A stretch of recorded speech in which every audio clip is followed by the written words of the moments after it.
Hello, everybody. Welcome back to another episode of the Pulse of Fins Nation. I'm your host, Louis Sung, and joining me once again is Ron Caniff to help me out and take the Pulse of Fins Nation. How are you today, sir? What's up, man? How you doing? I'm doing well. So we're just going to go ahead and jump right into it. Thank you, everybody who liked and commented on the previous video. We're going to go ahead and address your comments in just a moment. I haven't read them yet, so we're just going to go ahead and jump right into it. Mr. Caniff, let us begin, shall we? All right. Before we get into some content stuff, let's do a little house cleaning here. We've got some comments on the show itself. If you're ready. Oh, really? Okay, so let's go ahead. All right, here we go. I'll hit you hard right off the bat. Clayton Kane says, "Background music." PK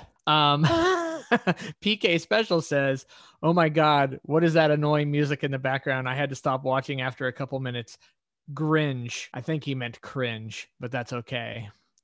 And then we have one kind of long comment here. "Should I expect next month to see a video about how we just got Rosen from the Cardinals? How long does it take you guys to upload a video?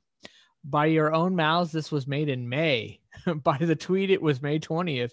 I stopped subbing to you guys because you guys had b-ball content, which I'm not a fan of, and don't like the algorithms to impose." This sounds more like more like it was not directed necessarily right at us, but directed at 5 Reasons. And then one more show comment. "Good stuff, guys. Ron is good peeps." Care to comment on any of the show comments before we move on? Well, I'm glad at least one person's a fan of us. So just to go ahead and address this whole thing in one go, I'm hearing your comments. I hear what you guys are saying. You guys don't like the background music. And so for the rest of this show, I'm going to just go ahead and make sure that my editor does not put any more music. And we're just going to go ahead and see where that goes, even though I like the music.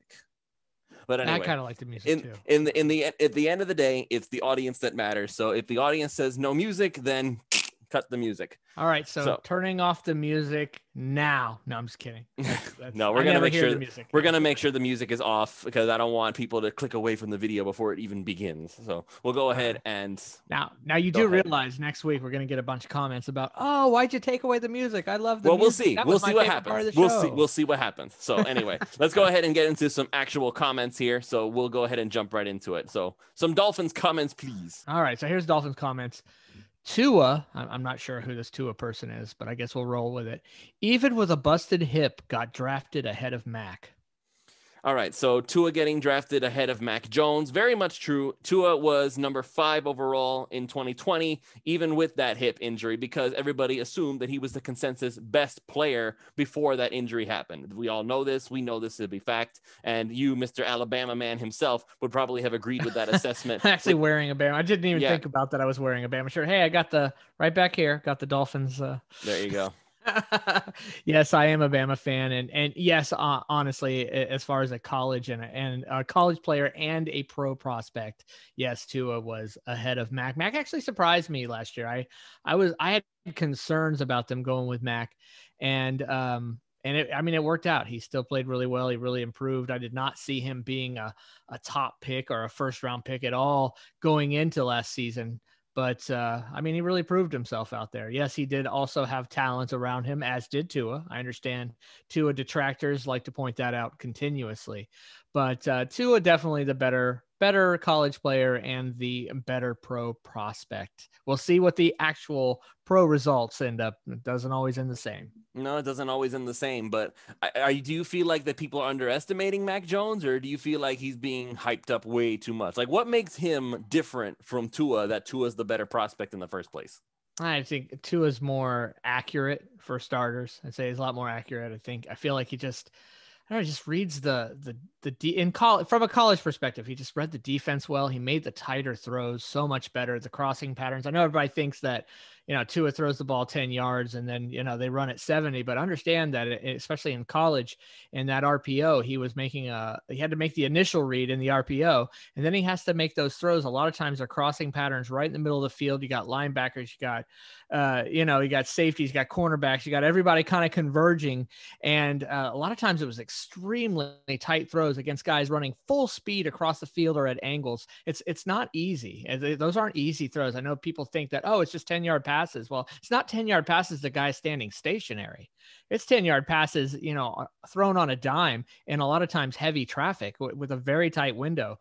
I don't know that Mac Jones really did that as well. And Tua could also throw it deep. He could definitely hit the deep guy. Yes, in college, those guys were wide open, but I think we'll see in the NFL too that he can hit the deep guys. I mean, he's going to get there. I have no doubt in my mind. Mac Jones, I don't know. Like I said, I think he played better last year than I thought he would. Like, got himself up into a first round pick. I don't know if the Pats don't take him, how far he drops. I think he drops for a little bit possibly, but we'll see. I mean, we're going to see what happens. Well, hopefully we're right about the whole Tua thing, because everybody flipped out the other last 2 days over the Tua threw 6 interceptions trying to push the ball downfield. And apparently it was not all because of the torrential downpour. Apparently it was some of those were thrown before the rain started. So, I mean, whatever. It's mini camp. I understand what they're trying to say is that it's a lot of interceptions to throw in one practice. And the Patrick Mahomes interceptions was thrown over the course of several practices, not all in one sitting. So I get the devil's advocate part of it. So I don't think there's much to be concerned about, because Tua threw a lot of really good passes the very next day. Everybody has bad days in practice. Superstars have bad days in practice. It happens. Bad days in practice. I mean, I actually decided to go through and look how many quarterbacks have gone through and thrown 5 or more interceptions. Man, I've seen, first of all, in practice, I saw Tom Brady's thrown 4 picks in practice on more than one occasion. These are just what I could find, because it's not like you can look up those stats. It's practice. So you have to find articles. Exactly. I mean, Jimmy Garoppolo, the year he took I won't say he took. The year the San Francisco 49ers, I know, because if I say he took, people are going to jump on me. The year the 49ers went to the Super Bowl, that dude had a practice where he threw 5 picks. I mean, we've seen it over and over, just time and time again. And then in games, I mean, Peyton Manning's thrown 6 interceptions in a game. Dan Marino's thrown 6 interceptions in a game. Brett Favre's thrown 5 and 6 interceptions in a game on more than one occasion. I mean, it happens sometimes, guys. This was practice. The fact that people were trying to freak out over it just made me laugh, actually. You should just go back and go into the stats and just check the stats of quarterbacks that have thrown 5-6 picks in a game, a real live game. You know what I mean? And these were like all pro Hall of Fame quarterbacks, some of these guys. Mm-hmm. It's going to be okay. I think we could just chill out a little bit. I think so too. All right, so that takes care of the YouTube comments. Now what we're going to go ahead and do is I had my good friend Manny, the producer for one of the producers for 5 Reasons Sports, send out a tweet that basically said, give us your opinions about the Miami Dolphins that would have you looking like this. And so that's been going around Twitter, and I thought it'd be fun to go ahead and see what kind of hot takes you guys could give us. So we're going to go ahead and jump right into that. Mr. Caniff, read the first question. All right, here I got one for you. X's holdout. Okay. I have some thoughts on that, but I'll let you go first. X's holdout is a horrendous blemish on an otherwise sparkling offseason, whether we give in to his demands or not. Either option will look bad for the front office. I'm sorry, that was by Raced. Oh man, I don't even know. Raced is what it says. Raced Linil. I can't pronounce it, man. Raced, R-A-I-S-T. Can't be a lot of Dolphins fans out there with that name. What say you there, Lewis? Okay, so I don't necessarily agree that it's going to be a blemish on the front office. If anything, I feel like this is an indication of just the business side of the NFL is not fun, guys. And I'm going to go ahead and say this. I don't like that Howard is doing this. I don't appreciate that he's I guess there's really no other way to put it right now. He skipped mandatory minicamp, and Brian Flores even said it was a contract situation. He said he called it unique, but it is a contract situation. Howard's not happy with this contract. And now here's where I understand the devil's advocate of it. He's only been in the new contract. It only kicked in for 1 year now. I get that part of it. But here's the problem. Most of his guaranteed money, which by the way was like, it's $39 million guaranteed for the whole contract, which was over 75 million. He signed 27 of it the first day he started it. So for the next 4 years of his deal, he only has $12 million guaranteed. So on that aspect of it, I understand why he's upset. I understand why he wants to make a case of saying, I want more money. But I feel like that this is something that can be fixed if we just take some of that money that he has coming towards him and just guaranteed money, guarantee more of it. Because at that point of it, I get it. Right now, he has no safety net. He has nothing. If he gets hurt, the Dolphins can cut ties with him and that'll be the end of it. And he'll have to try to struggle to find somewhere else. From that aspect of it, I understand it. Does it suck for the team? Oh, you better believe it. It really does suck for the Dolphins because now there's going to be the drama. It's going to be the Dolphins have this diva cornerback, or, the Dolphins are screwing over their star cornerback, or, something along those lines. Basically, all the players have decided that they're going to hold out and cause drama just to get more money this year because Aaron Rodgers, there's Deshaun Watson, and like all these players have decided, you know what, I'm not happy, so I'm going to go ahead and make a big stink about everything. I hope that's not going to be a pattern for the next several years because it's not easy for the Dolphins to just flip around and say, okay, well, you signed a contract last season. We're going to go ahead and give you a new one right off the bat. So I guess in one way, Flores is right. It is a very unique situation. Yeah, for sure. But I agree that they could just, restructure it. And especially because this year, yes, we're a little tighter on funds, but on cap space. But next year, I mean, it's wide open for cap space. And a lot of that cap space, I assume, will be used to re-sign / extend guys / restructure guys, et cetera, et cetera. I can't imagine they're going to try and spend all that money on free agents. They've actually been, this past year, they were very selective on free agents. They went a little bit crazier the year before, and some of it didn't work out. So should be interesting to see what they do there. I don't love, I never say, only 12 million left. Well, that's because he already got all his money in like 1 year. The signing bonus. Yeah, and the signing bonus and stuff. So it's like, come on, man. Yeah. So I'm just not sure what it is he really expects. I guess he expects to be, can't, when you sign a new contract, everybody knows that contract's only going to be really valid if you're being signed as the highest paid cornerback, for instance. Everybody knows that you're only going to be the highest paid cornerback for like a year. And then somebody else is going to up you, even if they're not better than you. That's just how it works. We can't sit there and restructure your contract every year to keep you the number one paid cornerback. It just doesn't work that way. So you think maybe they could restructure I wonder how it a Jalen little. Ramsey feels. Yeah, maybe they could restructure it a little, throw him a little bit more guaranteed money, perhaps. But I just don't think they should go too crazy. I just think they paid him well. This is he's on his second deal, right? Rarely do guys get the third deal. Like, it's so rare to see NFL guys get the third deal and it really works out. I tell you, that's something Belichick doesn't do. Belichick doesn't give you the third contract, a big one. It just does not happen, period. He won't do it. He'll give people the second one. You even saw in this past free agency. If you look, those were all second contract guys. Like, he's not going all in for a third contract. And I think that mentality is probably going to stay with Miami. So I just, do you count this as a third contract or just like restructuring what's already there? Yeah, no, I would say it kind of is. Maybe it's like 2.5. I don't know. I say a light restructure could happen. I don't know that they're going to go all out and make him the number one paid cornerback again. Because then what happens next year when he's not? Is he going to do this again? How often are we going to go to this well?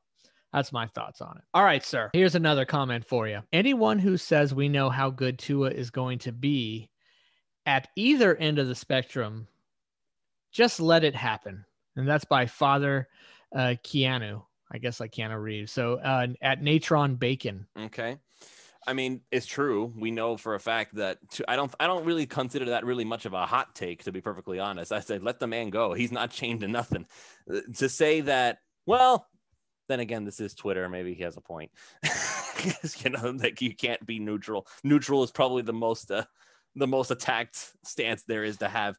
All I'm going to say is he's right, because quite frankly, we don't know what Tua is going to be until we get to see more of him in actual game action. We saw a little bit of what he could do. He had some ups, he had some downs, and we're hopefully that he's going to get more ups than downs this upcoming season. So really, we don't know what's going to happen. So I don't personally call it a hot take, but on Twitter, the colder your take actually is, I guess the hotter it really is, because that's how social media works.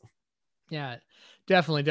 It's just kind of, this guy sounds like Father Keanu here has some common sense. Honestly, you're not allowed to have that on social media. We don't know how good, I know, right? We don't know how good that Tua is going to be. We don't know how bad Tua is going to be. And anybody claiming that they know Tua is going to be so horrible, it annoys me. But I'll admit, anybody that's thinking that Tua is going to take us to 3 Super Bowls, that's Is just even as though it crazy. doesn't annoy me as much because it's more on the positive spectrum and I like to be positive, it's still incorrect. I mean, not say incorrect. You just don't know. You really don't know. So it's just, come on, but everybody stop saying this guy's going to be the best Dolphin quarterback. That's exactly ever. what got us in the trouble the first time. He's the savior. He's going to save us. No, we don't know yet. Chill. And then stop saying that you claim to know that this guy is just complete trash. That one annoys me more, again, because it's more of a negative mindset, and I don't understand the purpose of being negative at this point when you truly don't know. See, being positive, I get it. You have some delusions of grandeur out there, but being negative, I don't get it. We'll see, though. You're right. I think he's gonna have a good year. All right, another Tua comment. Of course, lots of Tua action going on, especially after the mini camp performances. Quote Tua, unquote. And this is his response to the meme. And if this was 2016, quote, Ryan Tannehill, unquote. In other words, it's same crap, different day in regards to so basically, our quarterback situation and the way people react to it. Yeah, basically, opinion on Tua will have you chained to the wall getting yelled at. And if it was 2016, your opinion on Tannehill. Okay, yeah, he's got a point.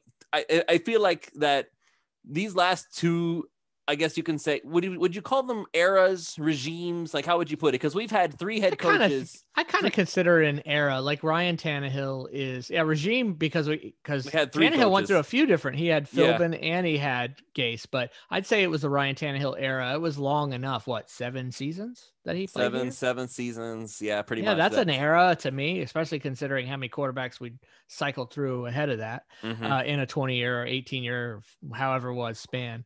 I consider that an era. I don't think Tua has been here long enough to be an era yet. I mean, he's played 9 games. Right. But that's what we're hoping, right? We're hoping to see a quote unquote. Yeah, but basically any era. opinion you have on either of these guys is going to have you like attacked nonstop. It's crazy how polarizing has been, because Tannehill, we thought it could not get worse than Ryan Tannehill. Like, you had an opinion on Tannehill, you were either a genius or you were an idiot. There was no in between about it. And now here we are with Tua, and it's even more aggressive. And I thought, how much worse can it possibly get? And I think the interesting part is so many people, they just won't change their mind even when proven wrong. And the Tua stuff's going to be no different. Oh, yeah, that's what kills me. When it comes to these people that say Tua's complete trash, it's not going to matter how good he does. They're just going to make some excuse because look at Ryan Tannehill. Exactly. Oh, no, people will not let Tannehill go. Hey, they will not let him go. It's like he's been to championship games already, and they're like, no, Tannehill's still garbage. He's like, oh, my God, man. Yeah, which is obviously completely incorrect, but that's fine. I mean, we'll see. Hey, I just want the Dolphins to win. Oh, by the way, that last quote was by Greg Masto, by Mastodactyl. Okay. At Mastodactyl. So I forgot to do that. But all right. So here we go. We got one more under that meme there. This is from 2 Shots Depresso at Depresso2. Trade Howard, sign Richard Sherman for a year. I hate this already. Move up in the 2022 draft. Take the top cornerback on the board. Hey, we still got to see what Iggy does. Iggy's he's a boundary cornerback. He's not even quote unquote a starter. Like when we think about 3 cornerbacks starting, he's not even going to be one of them. Iggy is there to step in case either Jones of the Byron persuasion, not Brandon, or X is not there for whatever reason, injury, whatever it might be. That's what Iggy's there. So before we go drafting a number 1 quarterback, I'd like to see Iggy come in and see what he can do. There's a lot of growth at that cornerback position from year 1 to year 2, a lot of growth. And Iggy got some playing time, actually a little bit quicker than he should have. And he got thrown to the fire against Diggs and was asked to cover that guy for 5-6 seconds straight and et cetera, et cetera. I'm sure you remember, what was that, week 2 last year? Yeah, pretty much. Let's see what Iggy can do. In my opinion, let's see what Iggy can do. But I want to hear your thoughts there, sir. First, I'm going to say this. This is probably the first take that I've heard that I feel like I agree that he should be chained to the wall for that one. Okay, trade Howard. First of all, I understand what you're saying. Right now, his value is at its complete highest. You're not going to get more for Howard next year than you will this year. Like he right now, he is at the top of his game. He just came off a 10 interception season. For all accounts, he should have been a Pro Bowler. And I still think he didn't make it for some reason. I don't remember him making it. Who? Howard. Oh, Howard. No, yeah, I'm pretty sure he made it. I think he finally made it to the Pro Bowl. I thought he did. Or was he voted second team All Pro with Byron Jones? That's the difference. Because he and Jones were rated second team All Pro. You know what I was? I guess I stopped paying attention to the Pro Bowl over the past few years. It's just it's almost the most pointless, meaningless thing as if you take the entire NFL from beginning to end. I honestly think that 5 interceptions from Tua mean more to me than somebody being named at the Pro Bowl at this point. You know what I mean? Like, I think mini camp interceptions and touchdowns, actually. Remember when the Pro Bowl used to mean something? Oh, yeah, it means nothing. They don't even really play a game, or if they play a game, it's such a crap game. So many people don't go. The Super Bowl team players aren't even involved anymore because now they want to do it between instead of after. It's such crap, man. I'd rather see the quarterback shootout challenge come back. Yeah. So remember that back in the day, in the 80s and 90s? Not the 80s for sure, because I was not even developing eyelids yet. But back when they had the quarterback shootout, man, you said all the great quarterbacks there. Marino would be out there, and all kinds of stuff. It was fun to watch. But still see some of those GIFs and some of those little video clips come by. I find that more interesting and to have more value than who was named to the Pro Bowl at this point. It's such a pointless. If NFL has done anything wrong, I'd say they've blown the whole Pro Bowl thing. They need to just scrap it and go back to the drawing board. I would like to do like a competition thing, skills competition, like who's the fastest, basically a mini combine, just to see who's the best of the best. That would be fun.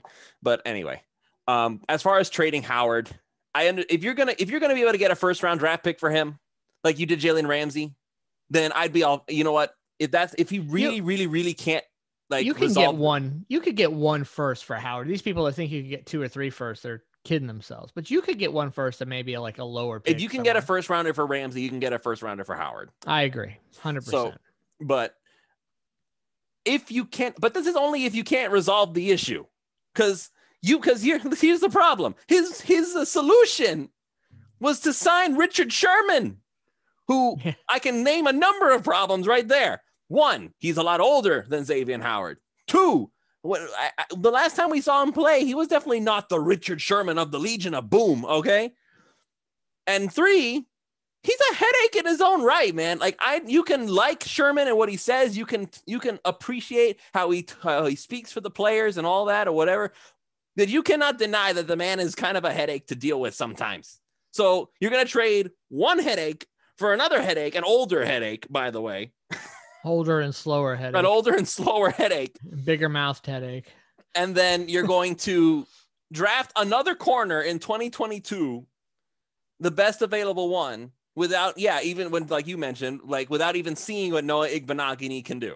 Who, by the way, according to reports, he's actually doing a lot better than he has been last season. So keep that in mind. I have no doubt. I'm telling you, the growth and the pop for a good cornerback from season 1. We've seen that before with others. Saw it with X. Xavier Howard. Yeah, yes, he's a perfect example. We thought he was going to bust in his first year. Second round draft pick, first season, you're like, I don't know about this guy. Then all of a sudden, second season, you're like, all right. I mean, gosh, man, these people, the judgments that people are making on players after one or part of a season lately, it's insane. They're not letting anybody even come close to developing. Nope. It's like, come on. It's just ridiculous. The biggest part of the thing that made me the angriest was the Richard Sherman part of it. Yeah, that was the biggest thing that made me mad. If you had told me Richard Sherman 3 or 4 years ago, he was available, I'd be like, okay. But honestly, going back to the first comment about calling this a holdout, I'm sorry. He doesn't show to minicamp. I understand it's mandatory. That is not a holdout. Now, in 6 weeks from now, or 5 to 6 weeks, if he doesn't show up to training camp and he's not there, now that's a holdout. Do you think in 5 or 6 weeks they cannot resolve the contract problem? I feel 99.9% Xavier Howard's going to be there day 1 of training camp, and they'll have this resolved. And I think they'll have this resolved at more of what you said, more of a minimal kind of restructure, a little bit more guaranteed money. I don't think it'll be anything. It sounds to me like Miami's saying the right things too, and they're understanding. I think they're not trying to.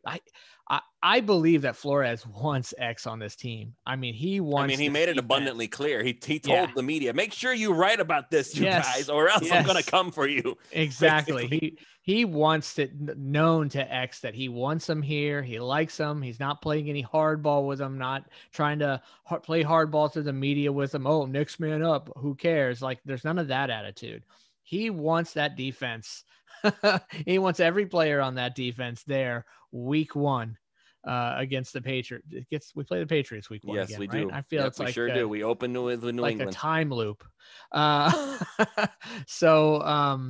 I believe that with that attitude, and I would have guessed that Flores reflects the attitude of Greer. I think we're going to get it resolved. We're going to get it done. And I think X will probably, I don't think he's looking to get, I need another 40 million guaranteed. I doubt it's that. He just wants an adjustment to the contract, and I think he'll get it. And I think we'll see him there day 1 of training camp, whenever that is, late July. Okay, I got one more for you. Quote tweet here. Response 2002. That isn't a typo. Of 2002 Fins. It's Fins with an F, people. It's not PH anymore. The Dolphins put out Fins Up. They told Twitter, hashtag Fins Up with an F. It put to bed, is it Fins F or Fins PH? Sorry if anybody had done everything and anything that started PH and you just don't want to go away from it. This is the hottest take of all. The Dolphins spelled with a PH. Hashtag Fins Up was with an F. It's Fins with an F. Sorry. 2002, Fins go to the Super Bowl if Jay Fiedler doesn't get hurt. That was from Shane Marinelli. Oh, Shane. He contributes to 5 reasons. Okay. So, okay. So Shane feels like that Fiedler screwed us over by getting hurt, huh? Well, not screwed us over, but man, 2002, boy, we were such, our defense was so good, man. And Ricky Williams, bro. Jeez. But like Jay Fiedler, I like Fiedler and all. I think now as I reflect on it, he was better than I realized. He was a little bit more Chad Pennington-esque, for sure. But I don't know about the Super Bowl. I just don't. We had Ricky. Yes, we had that just ridiculous. Like, I know defense, it's a little before I was really into it, but I remember Brock Marion, Patrick Surtain, Terrell Buckley was there, Sam Madison. Jason Taylor, Trace Armstrong, Zach Bowens, Thomas. Gardner, Zach Thomas. Yeah, you just name it. So it was Chris Chambers was there too. I remember my father buying me like this official Dolphins magazine that they had at the stadium all the time, right? Yeah. And they had like the whole list of players there, and you just look back on it, it's like, man, they were stacked. Yeah, we were stacked for sure, but I don't recall having a thought in 18, 19 years ago. I was in my early 20s, dating myself. I was in my mid 20s. Sorry. I don't recall having the mindset that, oh man, if Jay just hadn't gotten hurt, bro, we were going to the Super Bowl. I don't remember feeling that way. And I'm a fan. I'm a stan. The backup? You Ray know Lucas, what I mean? Right? It was Ray Lucas. Oh, no. It wasn't Ray Lucas yet, I don't think. I don't even remember. Sadly, I don't even remember who came in for Fiedler. I just don't remember. I don't know. It's hard to say. Maybe he's right, but I just don't remember having Ray Lucas and Sage Rosenfels. Oh, Rosenfeld. Sage Rosenfeld. I remember that guy. I don't remember having that feeling. Doesn't mean that I'm right, obviously. I just don't remember having that gut feeling and thinking, man, that would have been our year had Jay Fiedler not getting hurt. That's a hard thing for me to say. Boy, we would have won the Super Bowl had Jay Fiedler not gotten hurt. So, I don't know. It's just weird to say. It doesn't feel... feel worth it. It just doesn't feel, that sentence just doesn't sound right in my head as a Dolphins fan, but maybe I'm wrong. Do you feel like maybe that if you had here, let's play this game. If Ryan Tannehill hadn't gotten hurt in 2016, how far in the playoffs do we get? And we didn't even go to the playoffs though, right? No, no. We brought in, you talk about when we brought in Fiedler? No, Fiedler. I'm saying when we brought Jay, that was the year before Jay Cutler. So we did make it. Remember, Matt Moore came in, dragged us the rest of the way, and got blown out in the wild card. If I'm not mistaken, that was Gase's first year. I do remember that now. Yeah, I forgot about that. Do you think we get further in? With Tannehill instead of Matt Moore. Yeah, maybe. I think maybe I feel a little bit better about saying that. Tannehill was definitely an upgrade over Matt Moore. But Matt Moore had some... I remember that year, I went to the Buffalo game that year in Miami. Man, we blew them out. That was nice. Matt Moore had a nice game. We played well that game. I don't know, man. It's just, I guess it's so hard to play that if that game. Maybe I just don't play it as much as I think I should. If we'd done this, if we'd done that, if we had this player, if we had that player, if this or that guy hadn't gotten hurt. Yes, it can definitely make a difference. Man, we've seen it clearly make a difference sometimes, like on some teams. Like when Patrick Mahomes got hurt and Chad Henne had to come in, man. Okay, but that's a really drastic drop. That's a drastic drop. But I don't know. Ryan Tannehill, he was good with Miami. He's obviously better with Tennessee. He was better than Matt Moore for sure. But I don't know. Maybe we win a playoff game. I don't know. We got blown out though. I don't know. Maybe not. We got destroyed. The only reason I feel like it could happen is because by that point, Moore's arm was gone. You could tell that like he wants to be a gunslinger and he just couldn't sling it anymore. And then it was the next year we brought in Jay Cutler. Yes, and he didn't want to be there. But I think Tannehill was going to. I think that year before, when Tannehill re-injured that ACL, was it the ACL, right? In training camp, I remember that. I feel like Tannehill was going to be on fire that year. I had a really just a good feeling. It was the way he was playing at the beginning of camp. And I really feel, we bag on Gase and I bag on Gase. He's a horrible head coach, but he did help improve Tannehill some, especially in the deep ball for sure. Like there was some improvement there during Gase time. Maybe it wasn't because of Gase. I could be wrong. I think it had more to do with the running game. Or it could be because which he hated, by the way. Who's the head coach, or who is the head coach now, or was the head coach of Detroit that got fired?